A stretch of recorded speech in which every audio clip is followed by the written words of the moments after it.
Now, I talk about the travel bug. You know, we all get bitten by the travel bug at some time.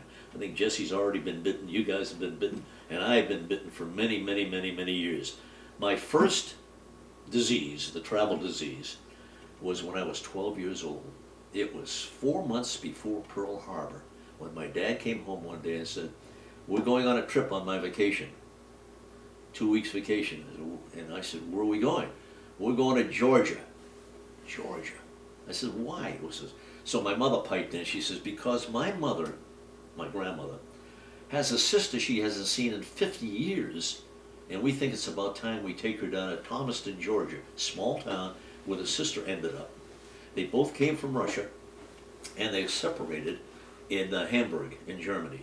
My grandmother went to New York, but her sister went to Savannah, Georgia, and ended up in a small town in Georgia. She married a man she met on the ship. And they hadn't seen each other literally 50 years. Wow. Well, in 1941, literally 41 years. 41 years, exactly. Grandpa, Yeah. what did your father do He was that allowed him to have a 2-week vacation? Well, he was an insurance representative Oh, okay. for John Hancock, the big John Hancock Yeah. company. Yeah. He sold insurance, so he had a good job all Yeah. during the Depression. That's In huge. fact, one year I remembered he made $3,600. Wow. That was a lot of money. Yeah. Wow. And so, you know, we certainly weren't rich, but we weren't destitute either. And all my uncles had decent jobs, so it worked out pretty well. But my father made that announcement, and he said to me, he says, "You're going to be my map reader." And my eyes rolled around. I love that. Wow. So he got himself some folding maps. You know, in those days they didn't have the great variety you have today, but they were trip tickets, they call them. And they had all a crayon writing in with the actual route you have to follow all the way to Georgia. From AAA? Yeah, The it was AAA, no, Conoco, Okay. Oil. Okay. And so we got in the car and we had to drive to New Jersey first to pick up my grandmother and pick up one of my aunts, my mother's youngest sister. And that's another story I'll quickly tell you in a minute. But we're going to take them with us to the choices. My mother, my father, and I, and my aunt and my grandma. One problem: my grandmother would only eat kosher. Now, Wow. where the hell are we going to find kosher food on the way to Georgia? So we did. My father did a little research, and there was a deli in Baltimore we stopped at. There was a deli in Roanoke, Virginia we stopped at to get her food. It was How would he kosher. have done research? 4 days to get to Georgia. How would he have done the research? Who would he have called people, or how would he know where to find kosher? Because there's Oh no, he had talked to a rabbi in Boston who had his finger on all this stuff, and I should have said that. And he found out that these are delis that a lot of people, when they were going south for some reason, would stop at. And A lot are of people you- required kosher. Are there aren't highways the way we know them now? No. Yeah. No. Speed limit was 35 miles an hour. Wow. 35 miles an hour. Wow. And the cops were everywhere because people were getting these cars then, and the cars had a lot of soup to them, and they were speeding. But my dad kept it down. He probably kept it down to 40, if I remember. What kind of car did you have? He had a Plymouth for this trip. It was a 39 Plymouth. It was 2 years old. He needed a car for his business, so it was a 39 Plymouth. And I sat in the front seat with him, my mother and the sister and the grandma sat in the back, and I'm flipping through the maps. Okay, we're getting to Richmond here, about 2 miles. And you stayed in tourist homes in those days, tourist homes. There were no motels. There were either big fancy hotels, which were $8 and $9 and $10 a night. We were going to stay there. Stay at a tourist home for $3 or $4. What is a tourist home? Tourist home is a big home that somebody decides to use as your motel. And they had 3 or 4 bedrooms, and you'd rent the bedrooms for $3, and they would give you breakfast in the morning. So it's They like were- a bed They and were breakfast. B&Bs before they call them B&Bs, Right. you see? And it was pretty fascinating. And that was a marvelous trip. And then, by that time, I was infected with the traveler's disease for the rest of my life. And being in Georgia, you imagine going all the way from Boston to Georgia. Wow. Took 4 days, yeah? 4 days, Wow. yeah, 4 days, if I remember that correctly. And we stayed with my grandmother's sister. She had a beautiful home. And we had a marvelous time down there. And that was my first association with a black child. First time. They had a family. You've literally never seen a... I never had seen it. There was some in Boston, I never came across it. Wow. Quincy had none, Wow. absolutely none. And here I am at this little home, nice little home in Thomaston, Georgia, and they have a black family living in sort of a shack in the backyard with their helpers, mother, father, and the boy. And I had my baseball glove. I never traveled anywhere without my baseball glove. So I had my baseball glove and a ball, a real beat up ball, tape, black tape, you know. And I took that with me, and he, the boy, sees me standing out front tossing the ball up in the air. And he said, "Can I play with you?" He says, "Sure." He says, "I've got an old glove my dad gave me."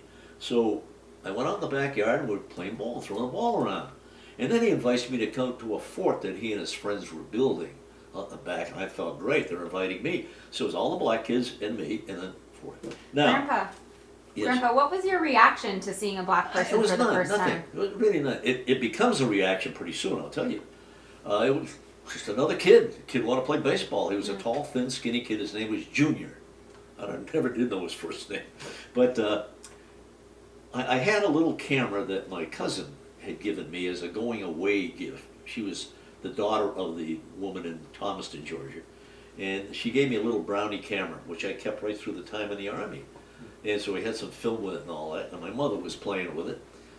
And Junior and I were in the backyard, and my mother calls me, and she said, "You and Junior, come on out front, I want to take your picture."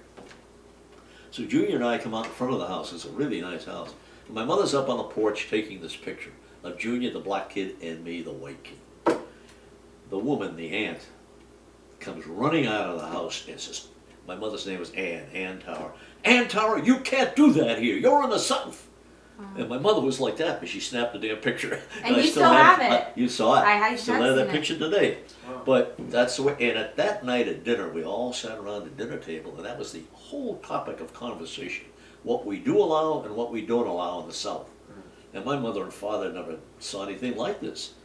So they were just listening to it, and my dad said something to the effect, "I see nothing wrong with the two boys playing with each other."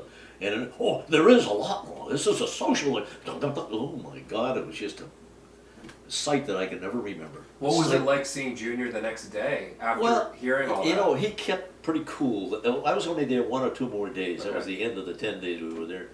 And he didn't say anything, and I didn't say anything about it, nothing at all, but we still played ball. Yeah. And I not shook his hand, but I put my arm around him, his arm around me when we left, and it was it. I don't know whatever happened to him, I don't know. But he would be my age now, probably. Wow. But off we go. And I just wanted to bring that in. That's when the travel bug hit me, traveling to Georgia at that age. And boy, when I got back to school in September, I was asked to tell about my adventure to Georgia. That was, most of the kids didn't ever go 10 miles from home. Yeah. And here's Stu Tower. Stewie Tower went to Georgia.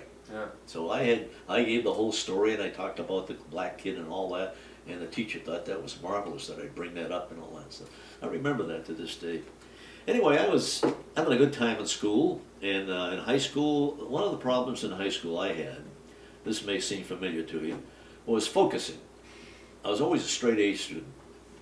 Got into high school, and it affected probably every kid in high school, World War II. You could not focus on your studies. Why? Everything you did ended up being a discussion of World War II. Maps in every classroom. A chemistry classroom to be a big world map with all these little dots in it and the whole bit. And everything on our mind was World War II. Will there still be a World War II when we graduate? I don't know. Will there still be this, be that? What will happen? So it was hard to focus. It really was. And I know all the kids had the same problem. So my grades went down a little bit, not appreciably, but they went down a bit. And at age 17, I turned 17 in my February of my senior year. I started without kindergarten, so I hit 17. Every kid in my class enlisted. Wow. Voluntarily? Oh yeah, and when you enlist, it's voluntary. Right. There was still a draft going on, but none of us are going to wait for that draft. We were gung-ho like you wouldn't believe. The war was over, but they still needed troops badly to bring the guys back. All the guys that fought through the Pacific and through Germany and Africa. They had to bring them back, and you needed troops, because you were occupying 2 big countries, Japan and Germany. So there was a big push on to get high school kids to enlist. I had to get my parents' signature. If you were under 18, you needed your parents' signature. And so my parents signed, they met the recruiting officer, Just so happened he was a young Jewish fellow. So they said, hey, if it's good enough for him, they signed as fast as you could think. I'm in. And some of the kids had trouble with their parents signing, but they finally got them signed. But we all enlisted, everybody. And the promise was we'd be called up soon after we graduated. And they did, they called us up. So, as I say, at 17, I was handed a rifle. And you can't imagine a feeling when you're 17 years old and you're not a gun person. Nobody was in those days, except in the small towns in the Midwest or the South and so on. But in New England, nobody was a gun person, you might say. And being handed that rifle gave you a feeling. I know I had this feeling, and all the other kids I spoke to had the feeling, boy, we're really men now, because you got a rifle, right? Jeez. And the first time I went to the target range, it was at Fort McClellan, Alabama, way down in the middle of Alabama. And go to the target range, we all ended up with shoulders we couldn't even move. The kick on those M1 Garand rifle, boom! And we, at that point, said, you could take my gun, you could have my rifle. But at any rate, I just want to make that point, because all of a sudden we had power. We had a rifle. So you can see what goes through the mind of kids that get a gun or a rifle. I could see it very clearly because I remembered that very, very clearly. But anyway, I ended up in Japan with the 19th Infantry Regiment of the 24th Infantry Division. That was my outfit. And unfortunately, we were given rumors at Seattle, Washington, and I got another quick story to tell you here, given rumors that we were the Hawaiian Division. The 24th was started in Hawaii, which is a territory at that time. And we're going to be stationed in Hawaii. Wrong. No. So we ended up being stationed in Japan. It was just strictly a rumor, still with the 19th Infantry, the 24th Division. And I was there for almost 2 years in Japan. And I had the time of my life. I loved it, absolutely loved everything about it. I was never prouder of my life than I was when I took the oath. What were your duties there? I'll tell you all about Oh, that. okay. As I say, I was never prouder of any day of my life than the day I took the oath to serve my country. And it just turned out to be a fun thing for me and for many of the guys. Just, hey, look at, here we are, 17, 18 years old. We're in a foreign country. Look at us, boy. And we're U.S. soldiers. Wow. Can you imagine that adrenaline going on that? Yeah. And And you're not at war anymore. I mean, the war is over. No, but as I said, we were able to get guys released to go home. And yeah, the war was over, but still there was a lot of danger in Japan because there was a lot of animosity there. And we had to be careful. When I took guard duty, I would always have my safety off on the gun. I would never go on guard duty without the safety off. Not on, but off. And all the guys did. Your hand was just like this. Wow. Yeah, it's really scary. But our job, my regiment's job, was to bring down the holdouts. There were thousands of holdouts.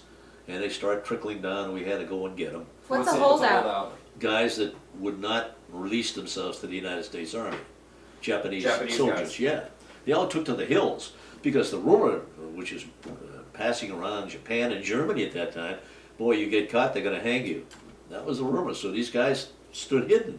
And they were helped by the local townspeople and so on. So there were many days I go out there with 2 or 3 Jeeps and about 15 or 20 comrades, and we go up to where we heard there's a bunch of holdouts. And by this time they were starving, they were weak and all that stuff. So it was a daily duty. Did you speak Japanese or?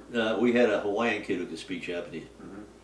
Hawaiian soldier, one of the 24th Infantry Division. They were our interpreters, so there's always somebody who could speak Japanese. I learned a lot of Japanese, not sushi bar Japanese, but a lot of Japanese at that time. And I'll backtrack just a little bit on a funny story here. I think I get a kick out of this, but when I was in Fort McClellan, Alabama, they cut basic training short by half, by 8 weeks instead of 16, because they were in a hurry to get us, we didn't know at the time, to Japan, or the other troops to Germany. Get those guys back. And a lot of guys were over there 6 months after the war was over. And it was almost a year after Hiroshima and so on. And so they cut our basic training down at Fort McClellan, and we could go home for 10 days. And you can imagine 17, 18-year-old, hey, you're getting to go home, boy. But there's a fly in the ointment here. We were told that you had to board a troop train to get home. And we went down to Alabama in a troop train, slow as could be, Took us about 4 or 5 days to get from Fort Dix, New Jersey to Anniston, Alabama. And so we get a 10-day leave, and they're going to take 4 or 5 days off that 10-day leave? No, sir.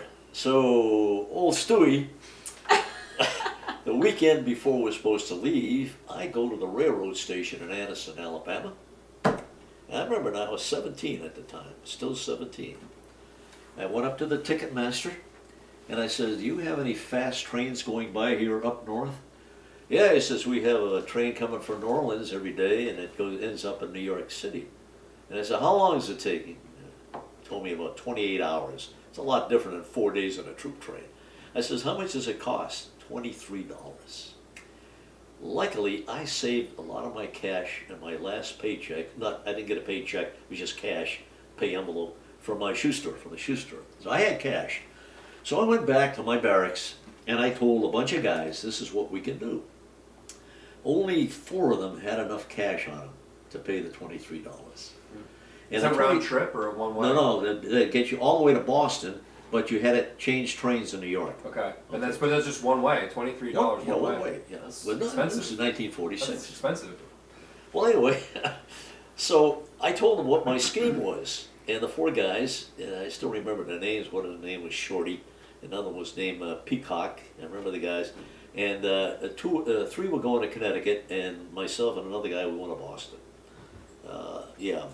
To Boston, and this is the plan. We're going to load our duffel bags. You know, when we have to be down at the railroad station at 7:30 in the morning for the troop train. We'll get down there early so we get the lay of the land. It's a caper. We really pulled it off. So the 4 of us get on the last car on the train. There's about 12 cars on the train. And we get on the last car, and I go on a reconnaissance mission. I go all through the cars to see if there are any non-coms, sergeants, corporals. They're going to be keeping an eye on us. I came across no one. I looked in the kitchen car, and there's 2 corporals. That's all. And then we get in the kitchen in order to feed everybody on the train. Hey, this is great. So I go back and tell my boys, what we have to do is get ready just when the train's starting to pull out. We're right at the end car here. We'll throw our duffel bags over, go down the back stairs, wait till the train disappears, then we go into the railroad station. That was a tower caper, I'll have you know. It worked like clockwork, like clockwork. We get into the railroad station, he said, well, that New Orleans train will be here in about an hour and a half. Sure enough, we get on that train from New Orleans going to New York. And we had the most lovely ride on a streamliner, sitting back and relaxing. The other guys took more than 4 days to get. One of my Army buddies from Boston took him 5 days to get to Boston. Wow. And we get home, I was home in 2 days. You know, so to me, that was a great coup. That's great. A marvelous coup. I'll never forget that. I just wrote an old buddy of mine about that. He lives in Hawaii now. And I wrote him about that. He says, I remember you guys doing that. He says, I was so jealous I didn't have any money. You know? So anyway, that's how we did it. But I'll cut back from that. So anyway, I wrote an article when I was a soldier in Japan about the Japanese people. And it was printed in the Quincy Patriot Ledger. I don't know if you've ever seen that. But I wrote a story, and I was only 17 then, about what I thought the future of Japan would be. And the whole theme of my story was the Japanese are ready for democracy. And that's what I had honestly felt. And I had also participated in an election patrol, the first free elections in Japan. It's another coup. I had an Army driver's license. How did I get an Army driver's license? When I was at Fort Lawton, Seattle, Washington, some guy was selling Army driver's licenses for $1 each. I bought one, and it came in handy. And I just copied the signature on there. And so, when I needed some extra Jeep drivers, I volunteered. I got a driver's license right here. So I ended up being a reconnaissance Jeep driver on this election patrol, which was 2 weeks of pure heaven, deep into the mountains of Kyushu, and we had to supervise the elections going on there. Anyway, that's another story. But when I got home, after being discharged, I was discharged at Camp Stoneman up in San Francisco, and we took the train home. That's the only way we can really get there in those days. Commercial flights were not popular at all. You took a cross-country train? What's that? You took a cross-country train Yeah, back it's home? cross country, all the But way to to- Boston from San But Francisco. to get to from San Oakland. Francisco, you had flown from Japan. What was it like flying in those days? I mean, the first time you flew to Japan, that must have been the first time you flew. Nobody flew. We Oh, went by You boat. went by boat. Oh, Oh, yeah, right. there's both ways. Wow. Yeah, they didn't use commercial flights then at all. There weren't commercial flights. My first commercial flight was on the IBM plane going to New York, not New York City, Peekskill, New York. And that was many years later. How long did the boat trip? I mean, that's a long journey by boat then. That was 22 days, Wow. going and coming. I Yeah. had another quick time. Hey, this story, I gotta go over this for sure. But when we came home on the boat and go get discharged at Camp Stoneman up in Northern California, there was a shortage of food on the boat. They had a lot of non-com and officer families on there going back home, and we were not getting enough food. You know, growing boys were all 18 at that time. You can't, not enough food. In the mess hall, you get a little dab of this, a little dab of nothing. So I'm gonna take care of that. So I befriend one of the Filipino waiters out on deck. His name was Nicholas. I said, Nicholas, I'm sure you got some extra food there. Can you bring out a big tray of lamb chops or something for us? And I had about 5 or 6 of my buddies there. He says, yeah, I can do that. So he goes into the mess hall, comes back with a tray dripping with lamb chops all over. Man, we went into that like you wouldn't believe. So we all pulled whatever money we had and gave it to this kid. He was a Filipino. Anyway, that was another thing. I get home, and now it's time to start thinking about college.